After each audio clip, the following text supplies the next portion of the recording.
day, student. So good morning. So I am your teacher John for today. So I am your teacher in PPP today. Okay, so before we start, can you lead the prayer, Mr. Gabriel? Yes, Lord. In Jesus' name, Amen. Okay. So if kindly sit down in your respective seats. Okay. So if I call your name, say presence. Gabriel, John Ray, Abs Discussion, and Leofardi Abordo, Jason Caray, Princess Joy Pipito, Junel, Dandy, Stephanie. Okay, very good. So now I have a game. You want a game? Okay. So, first I will divide you into two groups. Okay? I'll divide you into two groups. Okay, count now.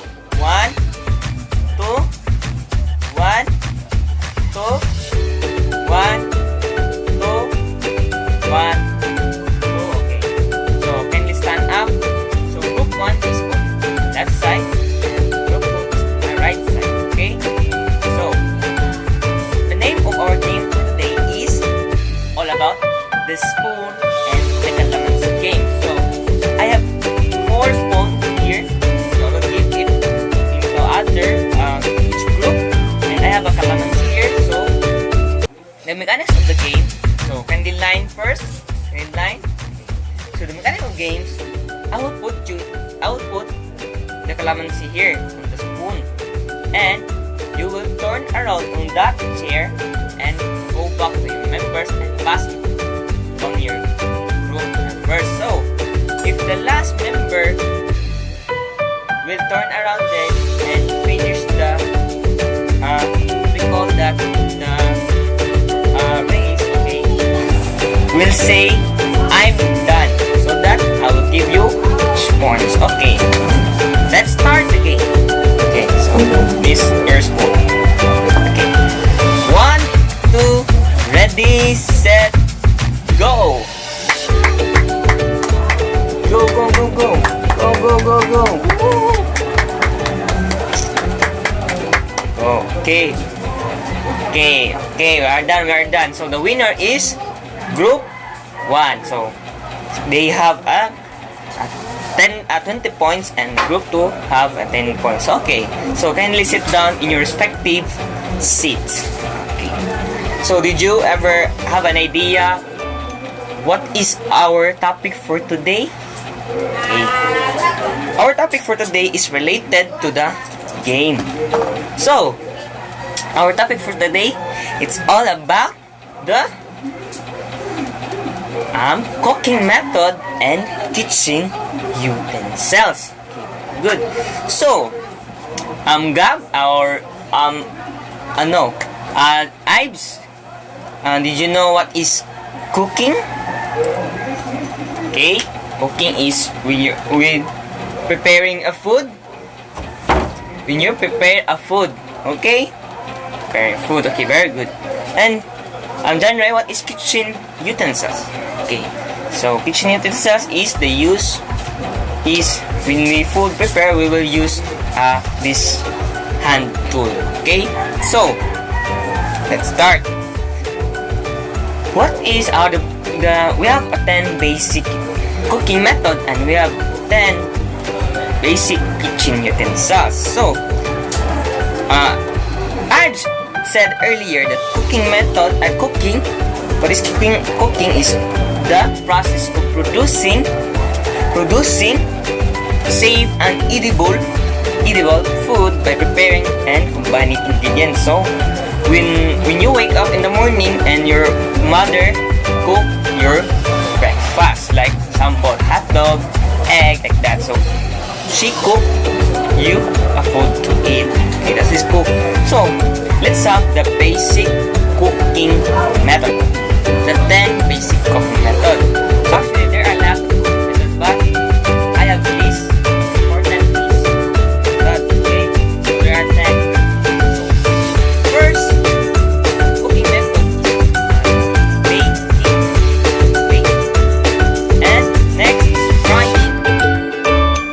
next is roasting, 4 is grilling, and 5 is steaming, and 6 is poaching, and 7 is simmering, and 8 is broiling, and 9 is blanching, and 10 is braising. So what are they? What are they? So first is the baking. So kindly read Mr. Gabriel. Kindly read the baking. Okay, involves in applying and drying convection heat to your food in a enclosed environment.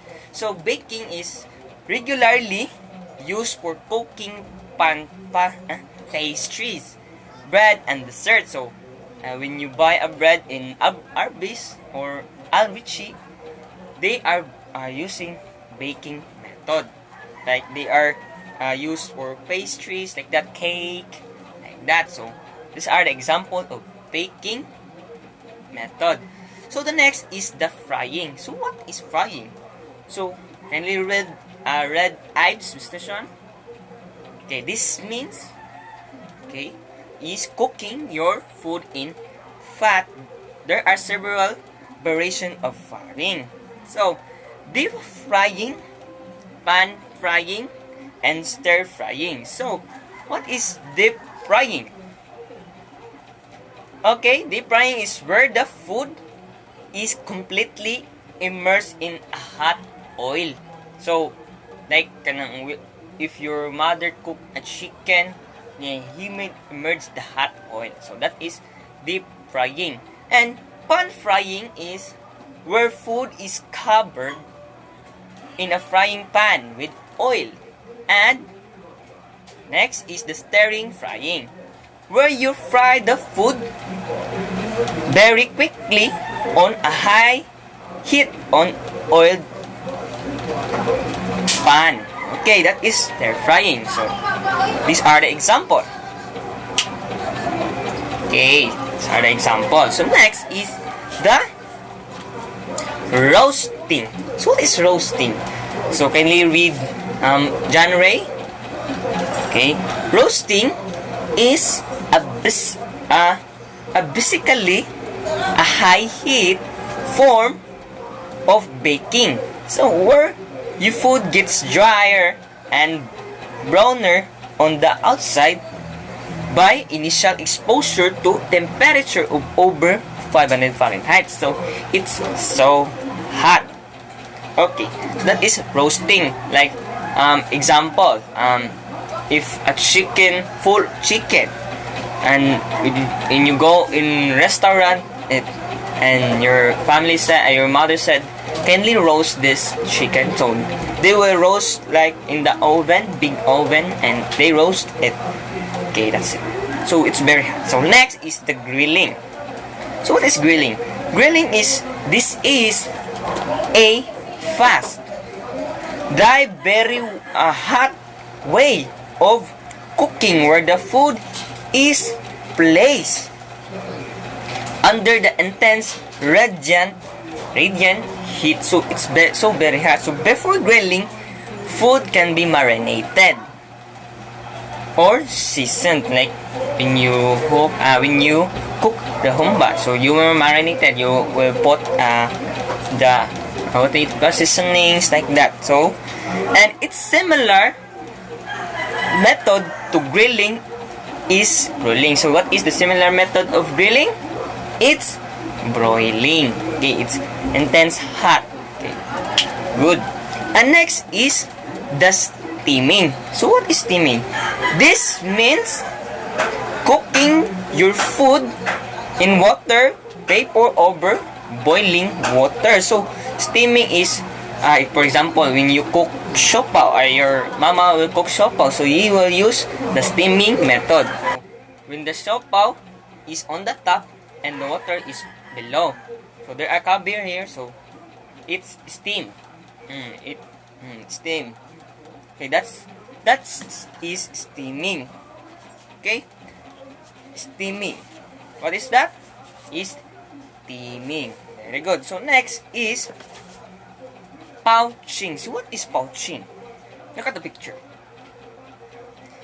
This involves a small amount of hot liquid, ideally at a temperature between 160 and 180 Fahrenheit. So it's so hot. So common food will be cooked in by poaching is include fish, eggs, and fruit.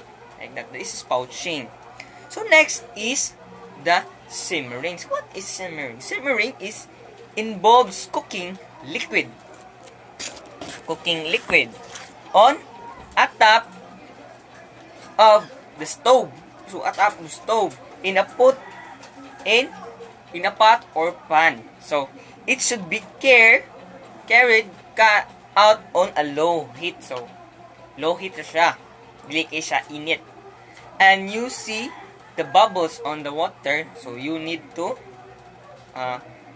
put it what is the ingredients there. So bubble appearing on the surface of the liquid as you dish cooks. That's it.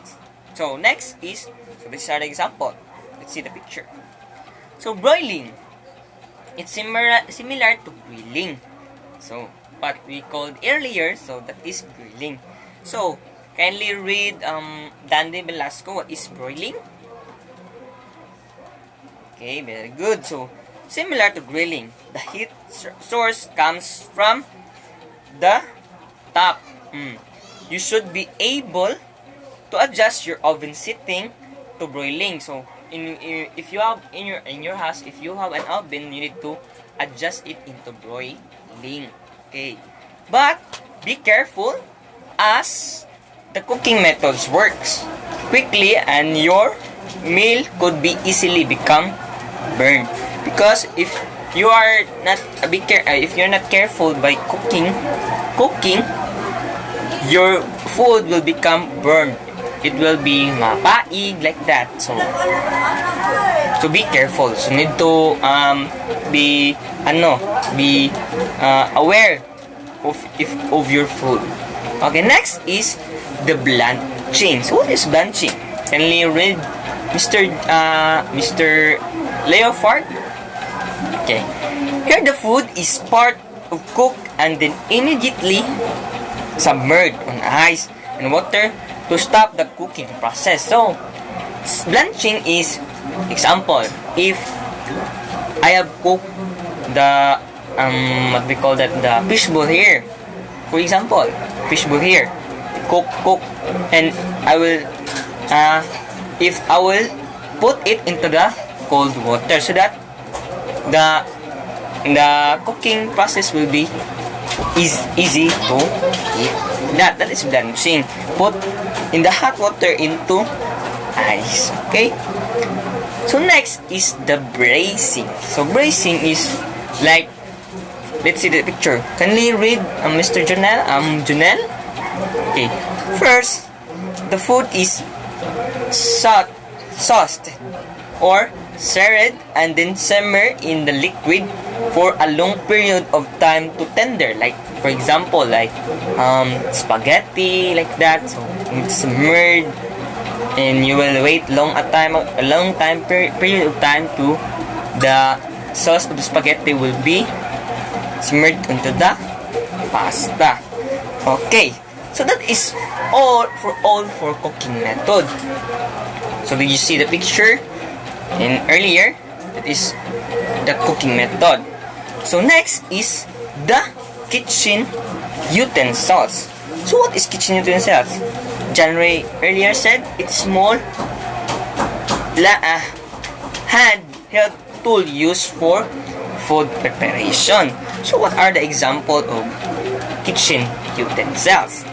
Okay, so let's see what are the examples of kitchen utensils. So okay, there are a lot of kitchen utensils, but I have a 10 basic kitchen utensils. So what are they? First is the knife, and second is the hand wood or the cutting woods or mixing bowls, and 4 is measuring cups and spoons, 5 is grater, grailer, and 6 is strainer, 7 is whisk, and 8 wooden spoon, 9 is spatula, 10 is kitchen tongs. So there are the basic kitchen utensils. So the first is the knives. So did you familiar what is knives or knife? Knives, when you, example, you want to cut the carrot, so you will use knives, and mixing or hand wood. So what is kitchen what is knives? Utensils that has handle and blade. So there are blade, so kanang sharp kay siya, kumbaga hait siya. So may be sharp edge. So siya ay hait sa ubos, og nako siya hait sa yang tama tumoy. So that is example will we use knives when you cut like onions, garlic, like that. Knives will be used, and hand wood and cutting woods or cutting wood. So hand woods, let's see the picture. It is used to protect the surface. Example, you are cutting on the table, and you will use the hand wood or the cutting wood, so that the table will be protected to the sharp of the knives. Okay, which to cut or slice thing. So that is the purpose of the cutting wood or the hand wood. Okay, next is the mixing bowl. Kindly read, Stephanie. Okay, there are times when you need to combine several ingredients together. So for example, if you want to bake something or bake a cake, so we will use the mixing bowl. So you will put the egg and the baking soda and the flour. So you need to mix it. Oh, that's why we have the purpose of the mixing bowl. Okay, so next is the measuring cup and spoon. So what is measuring cup? So measuring cup is, the purpose of measuring cup is to measure an amount of an ingredient. If you will put the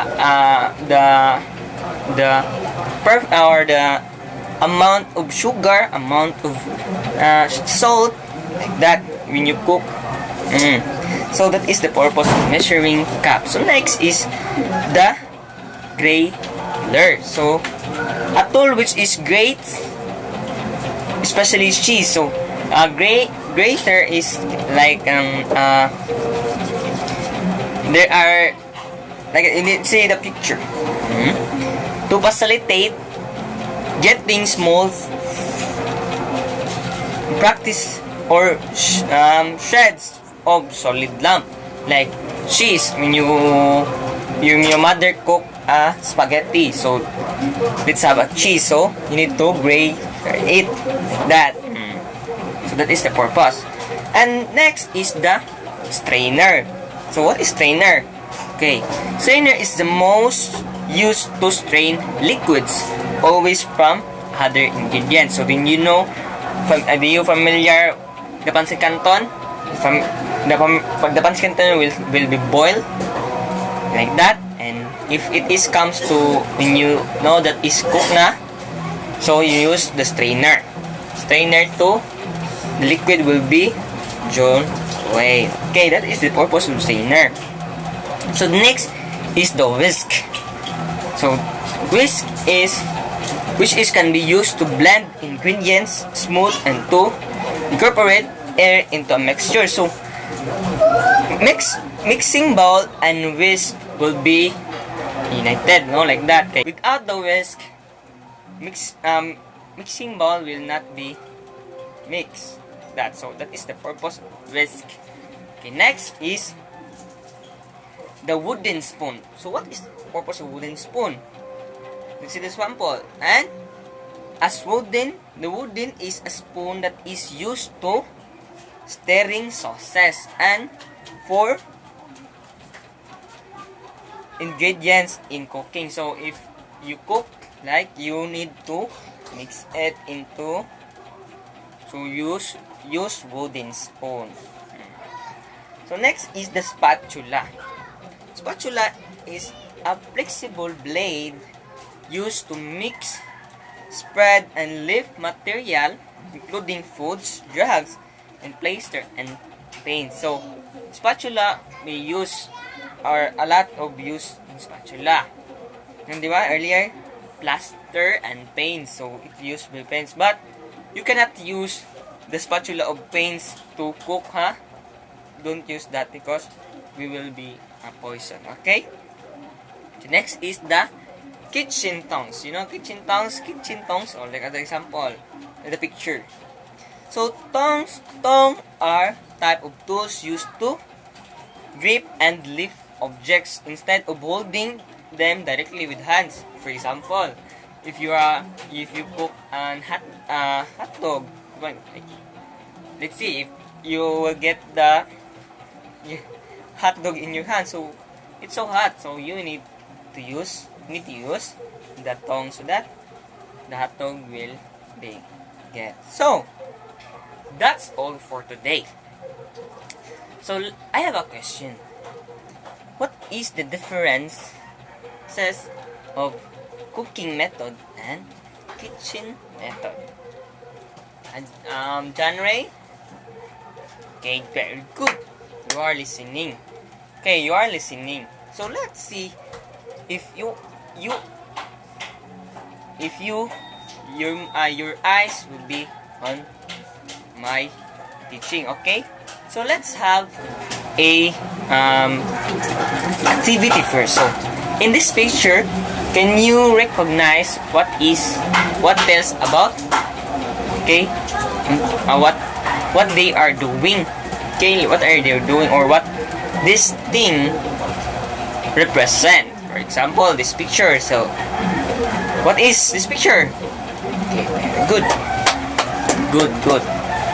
And this picture? Okay, very good. And this picture? Okay, good. And this picture? Okay, very good. So you are listening to me. Okay. So let's have a quiz.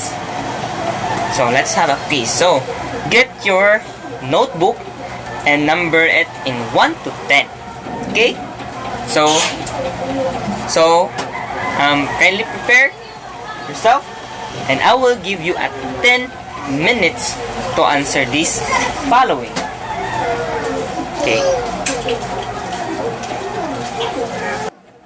Time is up. So kindly pass your notebook now, so that I may check your answers. Pass your. So I receive your notebook.